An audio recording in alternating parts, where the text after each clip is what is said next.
నమస్తే. మన రాష్ట్ర ముఖ్యమంత్రి రేవంత్ రెడ్డి సంచలన విషయాలు చెప్పడంలో ఇక ఆయనకాయనే సాటి.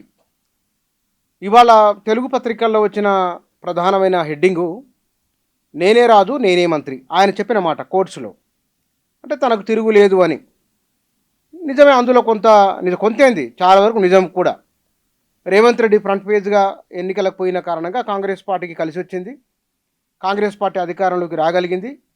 గత ప్రభుత్వాన్ని, గత ప్రభుత్వ విధానాలను, అవి నిజానిజాల సంగతి ఎట్లా ఉన్నా ప్రజల్లోకి చాలా బలంగా తీసుకొని వెళ్ళి ఓటర్లను తన వైపు తిప్పుకోవడంలో రేవంత్ రెడ్డి ప్రధానమైన పాత్ర. ఇందులో రేవంత్ రెడ్డిని కౌంటర్ చేయడంలో బీఆర్ఎస్ ఇప్పుడు అంటే 2 ఏళ్ల తర్వాత కొంత బలమైన పనితీరును కనబరుస్తున్నట్లు ఒక అభిప్రాయం ఉన్నది. కానీ ఇద్దరు ముఖ్యమంత్రులు కేసీఆర్ గతంలో ఏ భావనతో అయితే ఉన్నారో ఇవాళ బహుశా రేవంత్ రెడ్డి అదే భావాన్ని ప్రజల్లో పాదుకొల్పే ప్రయత్నం చేస్తున్నట్లున్నది. నిజంగా ఆయన కేసీఆర్ తనకు తిరుగులేదు అనుకున్న కారణంగానే ఓటమి చవి చూడాల్సి వచ్చింది. ఆయన డైరెక్ట్గా ఎన్నడూ ఇట్లా చెప్పలే, నేనే రాజు నేనే మంత్రి ఎన్నడూ కేసీఆర్ చెప్పలేదు. కానీ రేవంత్ రెడ్డి చెప్తున్నారు. అయితే ఇక్కడ ప్రభుత్వంలో గత ప్రభుత్వానికి ఈ ప్రభుత్వానికి, అప్పటి ముఖ్యమంత్రికి ఇప్పటి ముఖ్యమంత్రికి కొన్ని విషయాల్లో సారూప్యాలు పోలికలు ఉన్నాయి. కొన్ని విషయాల్లో కొన్ని కనబడుతున్నాయి, కొన్ని కనబడట్లేదు. ఈ ప్రభుత్వాన్ని తీసుకుంటే కనుక, ప్రస్తుత ప్రభుత్వాన్ని తీసుకుంటే కొంత విజిబిలిటీ ఉంది.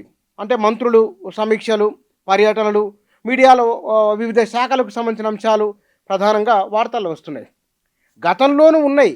కానీ ఆనాడు ఏ నిర్ణయం జరిగినా, ఏ విధానం అమల్లోకి వచ్చినా అది కేసీఆర్ పేరుతోని, కేసీఆర్ ద్వారా వచ్చింది.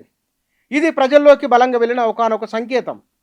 ఇప్పుడు రేవంత్ రెడ్డి కాకుండా పొంగులేటి శ్రీనివాసరెడ్డి, కోమటిరెడ్డి వెంకటరెడ్డి, పొన్నం ప్రభాకర్, ఇవి చాలామంది మంత్రులు ప్రెస్ మీట్లు పెడుతున్నారు, మాట్లాడుతున్నారు.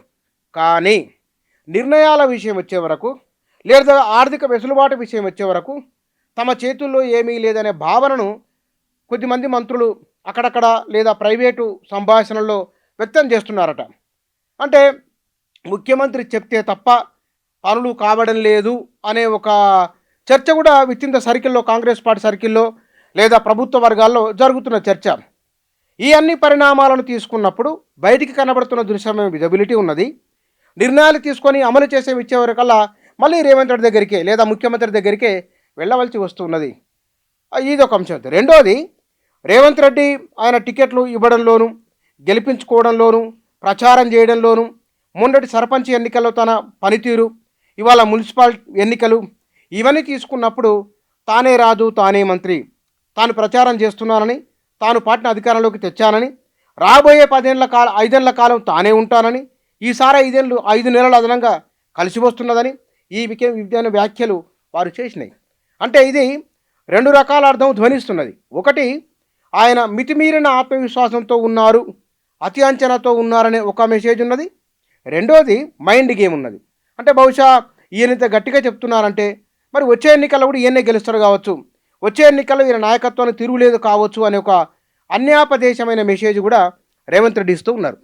ఇక్కడ ఇద్దరు ముఖ్యమంత్రులు, ప్రస్తుత ముఖ్యమంత్రి, గత ముఖ్యమంత్రి ఆయన ప్రవర్తన ద్వారా తాను రాజు తాను మంత్రి అని వ్యక్తమయ్యేది. ఈయన ప్రవర్తన లేదా మాట తీరు అన్ని సందర్భాల్లో ఇది బయటికి కనబడుతూ ఉన్నది. స్పష్టమైన తేడా ఇద్దరి మధ్య. గత ముఖ్యమంత్రి తన నిర్ణయాలు, తన ఆలోచన, తాను ప్రజలతో తిరిగిన సందర్భం, మీడియా సమావేశాలైన వ్యవహార శైలి, ఇవి కేసీఆర్ ఎలాంటి వ్యక్తిత్వం ఉన్నదో చూపించినాయి.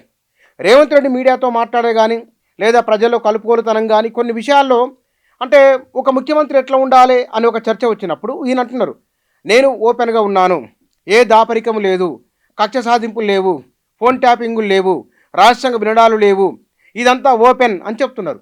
అంటే పారదర్శకమైన పరిపాలన ఉన్నదని చెప్తున్నారు. లోపల ఏం జరుగుతుందనేది మనం బయటికి ఆయన మాట్లాడడం. ఇవన్నీ ఏమిటి, నిజంగానే ఆ ముఖ్యమంత్రి ఇంత ఓపెన్గా చెప్పలేదు, ఈయన చెప్తున్నారు అని ఒక భావన కలిగించడం. గత ముఖ్యమంత్రి ఇవన్నీ ఓపెన్గా మాట్లాడలేదు అన్నాడు, ఏం జరుగుతుంది ఏమిటి అనేది. తను ఎక్కడున్నానా, ఫామ్ హౌస్లో ఉన్నా, ఇంట్లో ఉన్నా, తన కార్యాలయంలో ఉన్న, ఎక్కడున్నా సరే పని జరిగిందా లేదన్న చుట్టే ఒక అంశంగా ఉన్నది. కానీ ఇవాళ ఈయన సచివాలయానికి వస్తున్నారు, సమీక్షలు చేస్తూ ఉన్నారు. అంటే మరి గతంలో ఇప్పటికి కొత్త స్కీములు ఎన్ని ఉన్నాయి, గత స్కీములకు కేటాయింపులు ఎన్ని ఉన్నాయి, లేదా ఆచరణలో ఉన్న ఎన్ని ఉన్నాయి, ఈ చర్చ వచ్చినప్పుడు ఈ 2 ఏళ్ల కాలంలో వారు ఇచ్చిన హామీలను నెరవేర్చలేదు ఒక అంశం అయితే. రెండోది, కొత్తగా తీసుకొచ్చిన పథకాలు కానీ, వాటికి నిధుల కేటాయింపు కానీ, వాటి అమలు కానీ కనిపించట్లేదు. బహుశా ఇదంతా కూడా తానే రాజు, తానే మంత్రి, నేనే మంత్రి, నేనే రాజు అని చెప్పుకోవడం అనేది ఒక మైండ్ గేమ్‌లో భాగమేనా అని ఒక అనుమానం అయితే వస్తున్నది. బహుశా మైండ్ ఒకవేళ అనుకుంటే గనక మైండ్ గేమ్‌లో భాగం అనుకుంటే బహుశా రేవంత్ రెడ్డి విపక్షాన్ని ప్రధానంగా బీఆర్ఎస్‌ను దాన్ని బలహీనపరిచే ప్రయత్నము. అక్కడ వారికి ఇప్పటికే ఫోన్ ట్యాపింగ్ కేసు అని విచారణ ఒకటి, కాళేశ్వరం పైన విచారణ ఒకటి, విద్యుత్ కొనుగోలు ఒప్పందాలపైన విచారణ ఒకటి, ఇట్లా నిరంతరంగా ఆ పార్టీకి సంబంధించిన విషయాన్ని ఒక నెగెటివ్ ప్రాపగండాను ప్రజల్లో చర్చలు ఉంచే ప్రయత్నం రేవంత్ రెడ్డి చేస్తూ ఉన్నారు. ఈ చేస్తున్న క్రమంలోనే అంటే మైండ్ గేమ్‌లో భాగంగా వారిని బలహీనపరచడం, మైండ్ గేమ్‌లో భాగంగా తన మంత్రివర్గంలో లేదా పార్టీలో తనకెవరు ఎదురు లేరు, ఎదురు నిలబడబోరు అనే ఒక అన్యాపదేశమైన సంకేతాన్ని ఇవ్వడంగా కూడా బహుశా ఆయన వ్యాఖ్యలను చూడాల్సి ఉంటుంది. అంతేకాదు ఒకవేళ నిజంగానే ఆయన ఈ 2.5 మూడేళ్ళు కావస్తున్నది. ఈ కాలంలో తనకు తిరుగులేదు కాబట్టి అటు ఢిల్లీ అధిష్టానం నుంచి రాష్ట్ర స్థాయిలో రాబోయే రోజుల్లో కూడా తాను ఇట్లే ఉంటాననే కొంత అతి విశ్వాసంతో కూడా ఉన్నారో ఏమో తెలియదు. అతి విశ్వాసం ఉంటే కనుక అతి విశ్వాసం అనేది దెబ్బతీస్తుంది. మైండ్ గేమ్ అయితే అది ఆయన ఎట్లాగో ఆయన చర్యల ద్వారా బయటకు వస్తుంది, కానీ అతితోనే ప్రమాదం, అతితోనే అనర్థం కూడా. ఎందుకంటే గత అనుభవాలు ఉన్నాయి కాబట్టి.